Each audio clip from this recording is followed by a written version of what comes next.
Hello everyone, welcome back to another get ready with me video. So আজ আমি ready হচ্ছি সরস্বতী পুজোর জন্য। আর হ্যাঁ, আমি কিন্তু 5বার করে সরস্বতী পুজোর লুক দিই। এটাই আমার ফার্স্ট অ্যান্ড লাস্ট লুক। ভেবেছিলাম আমিও ওরকম ভিডিও করব, বাট সময় হয়ে ওঠেনি। বাই দ্য ওয়ে, আজ এই শাড়িটা কিন্তু মা গিফট করেছে। আর শাড়িটা খুবই সুন্দর, সামনে থেকে আরও সুন্দর লাগছিল আর লাইট ওয়েট খুব।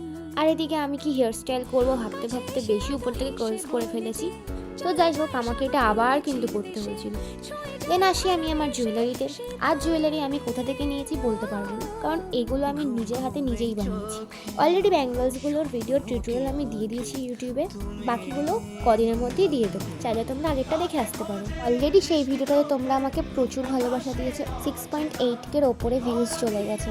আর হ্যাঁ, আজকে আমাকে কেমন লাগছে আমার হাতে বানানো জুয়েলারিতে অবশ্যই জানিও। আর লাস্ট ব্যাগ নিয়ে আমার লুকটা কমপ্লিট। চলো এবার বেরোবো ঘুরতে। ও বলতে তো ভুলেই গেছি, পুজো তো 2 দিন পড়েছিল। তো আজ 2 ফেব্রুয়ারি, আমি তো একদিনই বেরোবো, 2 দিনের জন্য শাড়ি নেই গাইস। যাই হোক, কিছু ফটো দিয়ে ভিডিওটা এন্ড করলাম। আজকের জন্য এতটাই, টাটা।